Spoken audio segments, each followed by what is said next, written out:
this question was split up into 3 sub-questions, which was overall, can you be your authentic self?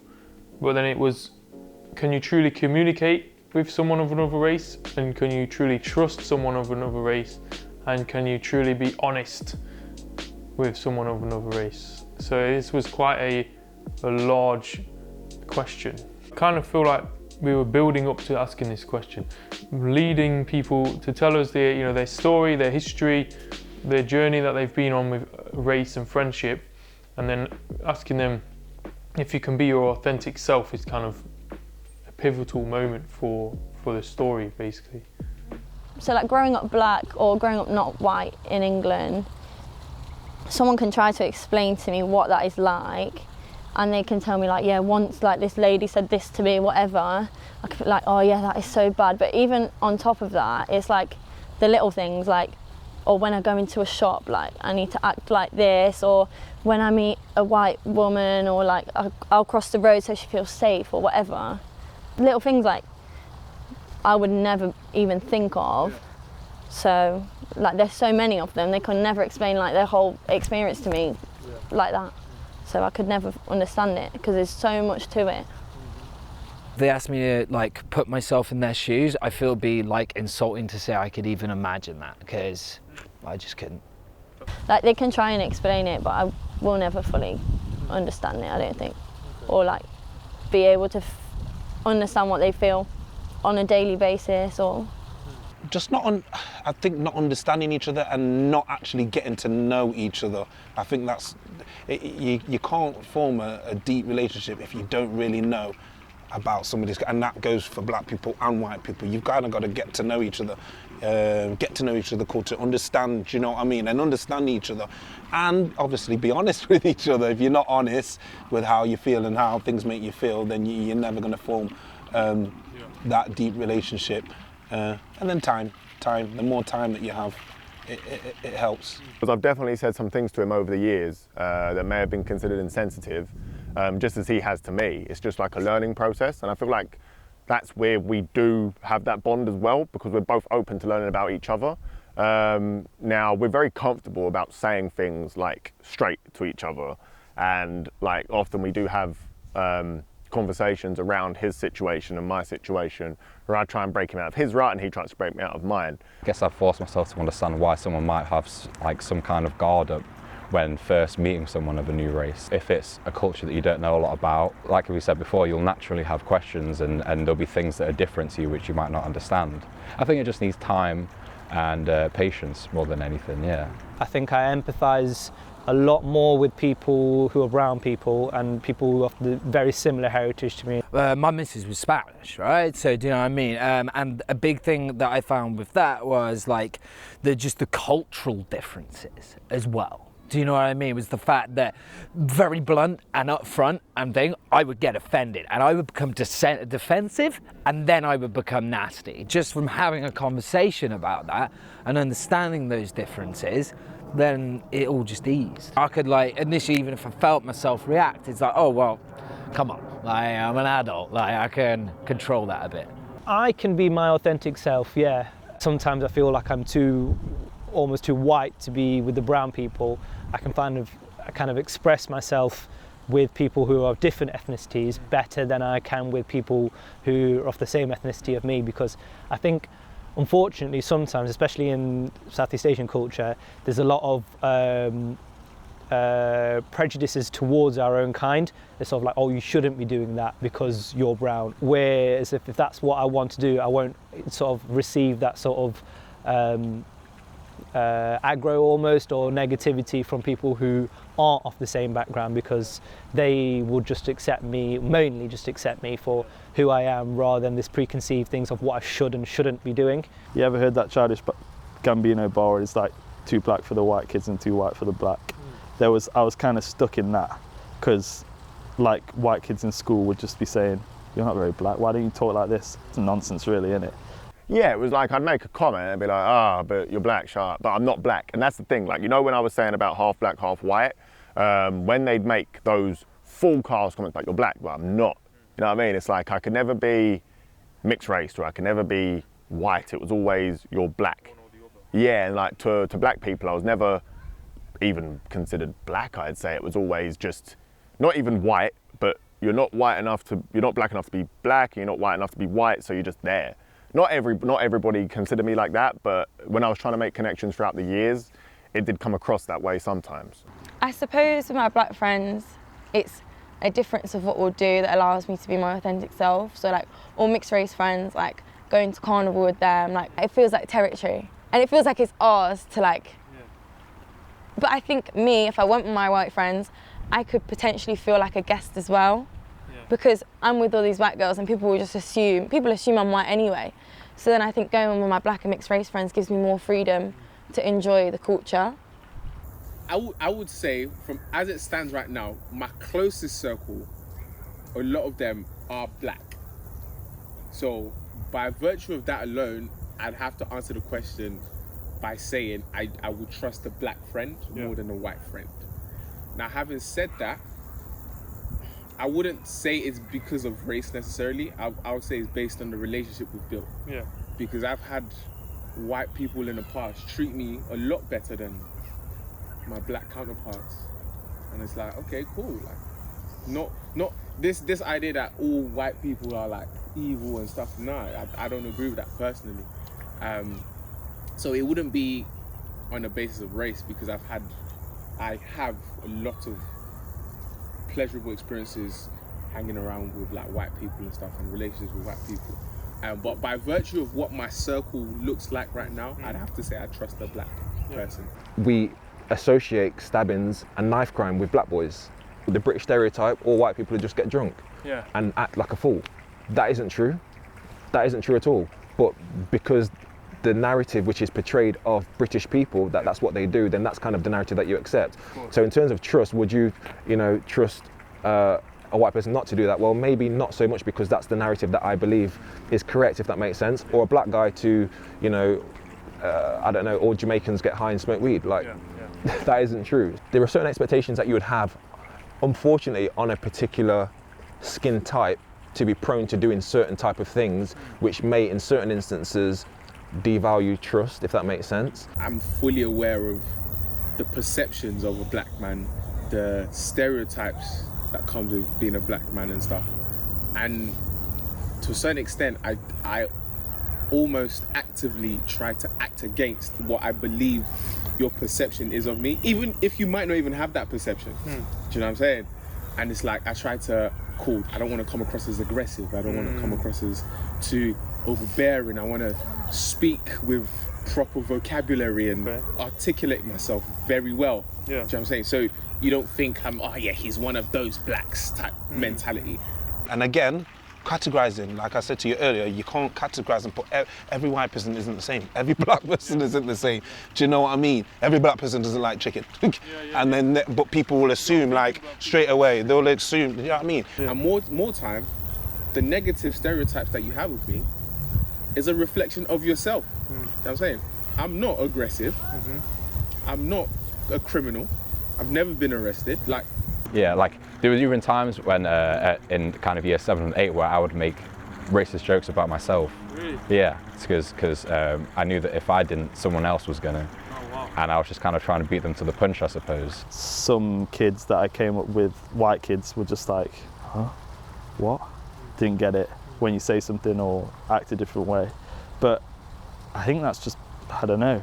As I've grown up, I've kind of just, that kind of assumed behaviour that people have, or I put on to not make people comfortable, but kind of fit in for myself, just faded away, because my friends that I'm with now just don't care. Whether people want to admit it or not, like you have your preconceived notions of who you think I am, from the way I dress to the way I speak, the way I look, my demeanour. You form your own, you create your own narrative based on who I am. I just take it as this part and parcel of what the game is. The game of life is just what it is. You can either decide to go along with it or not. Is it right? Is it wrong? That's up for debate. For my own benefit, I don't want to hinder like my progression, or I don't want to hinder this and that after. Okay, cool. Speak like this, talk like that. I think that a lot of that would come from like how deep our friendship was already, because I know them and because they know me, then it makes me feel able to be authentic with them and feel comfortable with them and be able to share my experience, because even though they don't necessarily have experience, even if they haven't necessarily experienced it themselves, I know that they'll be understanding, or they'll try to understand, or they'll be empathetic, whereas maybe some of my other friends that I'm not as close to, or say things that maybe they don't know is wrong or ignorant, but then it's a difficult conversation to have. Honestly, not all the time. I think I have a lot of white friends who I can be myself with and just be 100 and real and completely myself, but then I have a few that I have to put on a persona. So you're talking about, I mean, I'm from an inner city area, so a lot of the slang words that I'd use with my normal friends, I won't use around other people. One of my earliest experiences that I remember is during my first degree, so this was only 2012. I remember someone coming up to me and was like, "You're not from Nottingham, are you?" I was like, "I am, born and raised, this is who I am." "No, you're not, because you don't talk like the rest of them." I was like, "What are you on about?" He's like, "I've worked in Radford before and they don't talk like you." I'm like, "But I am being me," and that made me twig that, to think that actually I'm not talking like how I talk when I'm at home. I'm not speaking like how my friends speak when we're just going for a drink or something. And that made me realise that I do have to kind of dull down my culture a little bit. I may have to change 10% in one environment, or I have to change 50% in another. So from your earlier question about if I have to change around a white person, not all the time, no. But initially I do. Yeah, I try to. I do try to. I don't think you can always, because if you, it just depends, like I said, who, because I've got a lot of white friends, but a lot of them are different in that sense. So there'll be people where I'm thinking, well, hold back a bit, Daniel, do you know what I mean? But then there'll be people that I'm relaxed with and they kind of understand my culture. And even when we're talking, I'll be using patois and they could kind of understand it. But then if I'm going into your house, I've kind of got to be, there's certain people, I wouldn't do that because I may have had an experience or I've said something. So anytime I've hold back or I'm not kind of being myself, something's reminding me, oh, you've said this before, don't say it, or just be wary what you say around them and stuff. Yeah, that was probably some of what of like a character or a guard I had put up myself then as well. Yeah, that was probably me not being my full self, or at least playing the game, going along with kind of who they were, so that I didn't become the focal point of discussion, I suppose. As I've gotten older, I've realised that that's not all right and that's not okay.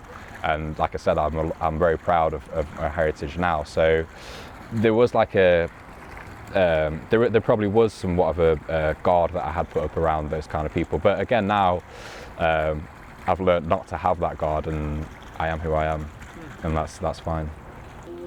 I think it depends on the white people.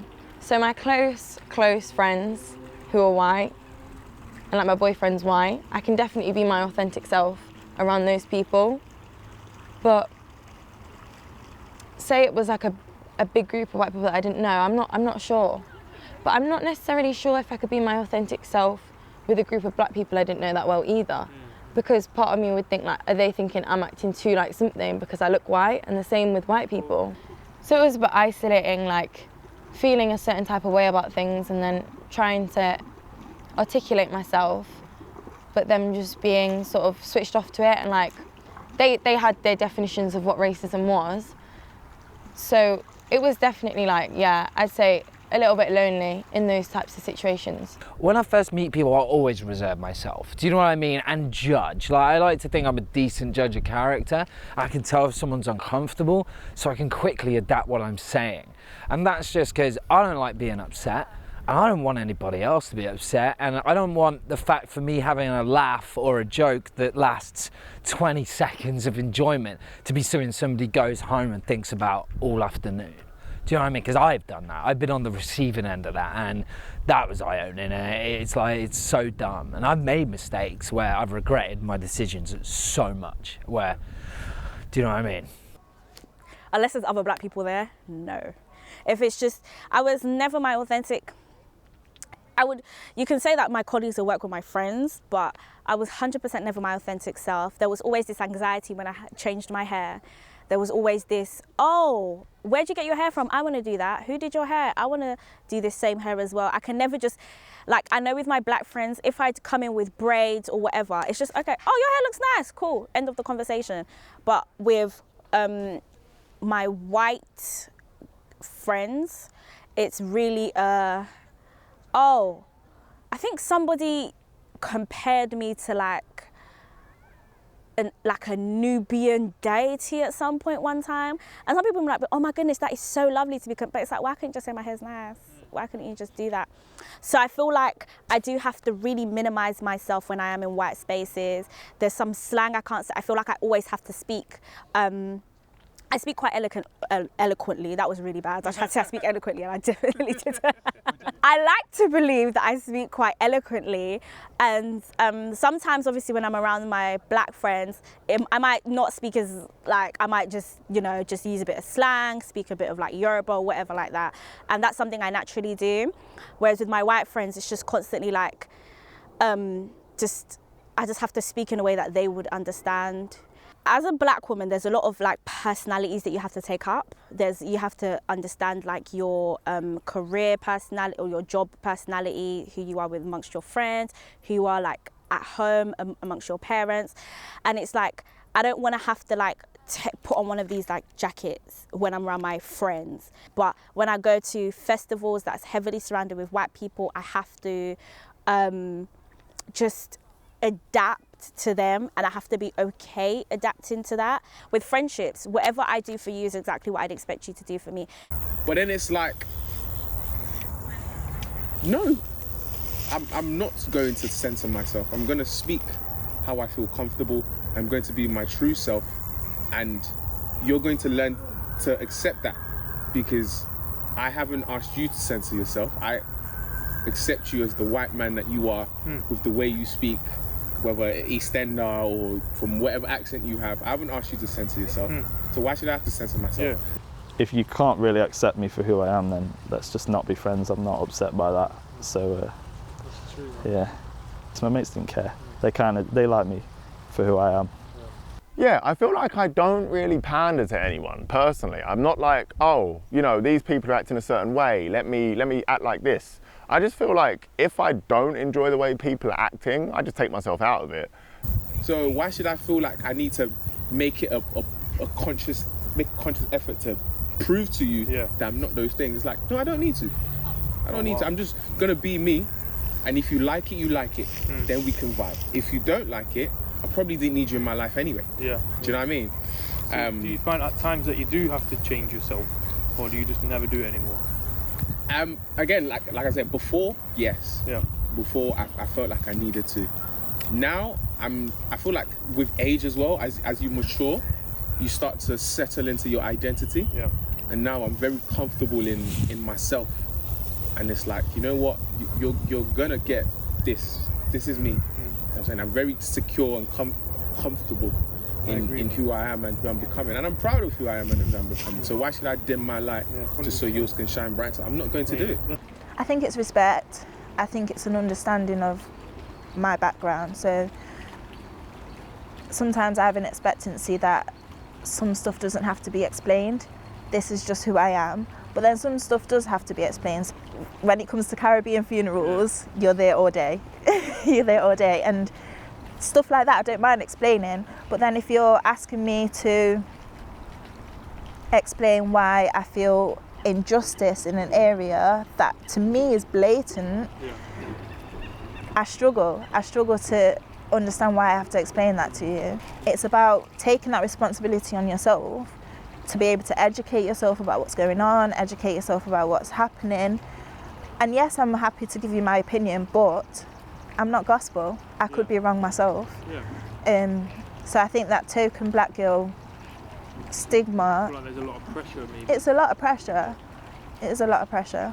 Because I'm not going to go into the whole what it means to be black, because for a lot of white people, blackness is our food and our culture, and it's like that's what they like to do. They like to enjoy our culture without never appreciating us. that's the issue with a lot of white people. It's about eating our food, enjoying our culture, listening to our music. But when it comes to actually enjoying us and taking us and allowing us to be in the same spaces and giving us the same opportunities, different conversation entirely. If you invited me to Glastonbury, I'll be like, okay, cool. I'm gonna now take you to a black event, or like an Afrobeats concert, or like a hip hop concert, and you have to be okay with both spaces. I feel like that's what's important about like interracial friendships. You just have to be okay entering into each other's spaces, and you have to be comfortable with that. So it's about educating, and that's one reason why I'm definitely in the school, because the kids pick up that straight away. And because it's now, then this is what we've got to try and eradicate it now, because the norm, and for black people now, I think they've got to kind of learn now to say, like you said earlier, say something. Do you know what I mean? It's not that they don't want to speak up, it's just that we're so used to it, you kind of become numb. Sad that you become numb to it, and it's just, but that's, again, I think for us, we have to kind of say, well, no, it's not right. Stick up for yourself, or say something, and educate, do you know what I mean? Because like I said to you, a lot of the things are sometimes done in ignorance, and sometimes done because they're just not aware. Yeah. Do you know what I mean? Oh, I didn't realise I said it that way. Do you know what I mean? So I think that's important. I think that's definitely important. And we can all learn off each other. Do you know what I mean? All learn off each other. I think I can definitely trust a white person, but it would have to be a white person who is very ready to listen about everything that I say, who never ever undermines my experiences, who never tries to justify the actions of like a really racist white person. And when it comes down to it, whenever I say this is my experience as a black person, who always listens. Because I do have some, like, one of my managers at my work, because she has so many like black influences around her, and because she listens to black people, the way she interacts with black people is so different. Like whenever I come in with braids or something, when my other colleagues are like trying to touch my hair and stuff, she's literally like, stop touching her hair. Like, why are you doing that? Like, and that's important as a white friend as well. It's important for you to be an ally. Sometimes I don't want to speak up. If we're standing in a space, I expect you to speak up for me in the same way that my black friend would speak up for me. That's the most important thing about white friendship. It's about allyship. Yeah, definitely. I mean, like, you know, when you're learning about everything, you have to see it from perspectives, right? You don't get a proper, you know, objective view without understanding perspectives. In my opinion, it's definitely worth learning on both sides to understand where people are coming from. And so I definitely get you learning about black people to understand the situation around race, you know, around culture and everything like that, 100%, man. I can trust him with my life. He's done so much for me, I can't even begin to explain. And obviously we've had those conversations about race, and he's made comments like, you know, at the same time though, it's like, I'm not trying to treat different people with a different brush, but it's like, he has always tried to help me move forward, like all the time, no matter what. He's never tried to hinder my progress. He's always been there for me academically, you know, socially. So I'm getting a bit teared up, it's a bit early in the morning, but he's always been there for me. I do love him like a brother. The reason I'm asking the question is to find out, how can we make you comfortable, basically? And that's a really important thing to do, make accommodations for people. Why not? Why should we not make accommodations? That's definitely going to have to be a part of the conversation going forward, is what can we do differently, and that's a big part of it. So there is a lot of research done by some sociologists about the messages sent out by the media about black people, and I think it was in the 80s, there was a lot of rhetoric around black people and muggings, and so they were saying, you know, don't go out at night because black people will rob you, basically. And that's been ingrained in people's, you know, in the back of their minds, and that's what they're thinking about. They're remembering these stories, these horror stories that they've been told, and that's all they've got to go on. So yeah, there is a lack of trust, and I think there's been a lot of misinformation over the years. I think, yeah, there's a thing about just forgetting everything you know, or everything that you've been socialized to think. That's where a lot of people are. They're in this place of, oh, I don't trust that person because they're of a different race to me. When we don't trust someone, we act reserved, and we act, you know, quiet and timid, and we act like suspicious of them. That's not a good basis for friendship to begin on. To be friends with someone, you need to trust them. You need to be able to trust them. If you're in a deep, trusting relationship with your friend, then you can ask them anything. and you don't have to worry about judgment. You don't have to worry about, you know, hurting their feelings, because they'll tell you straight. If you trust them and you're honest with each other, then you don't need to worry about that anymore. So we need to try and figure out how we can be more trustworthy, or how we can show people that we are trustworthy, and how to build trust with each other before anything's going to change.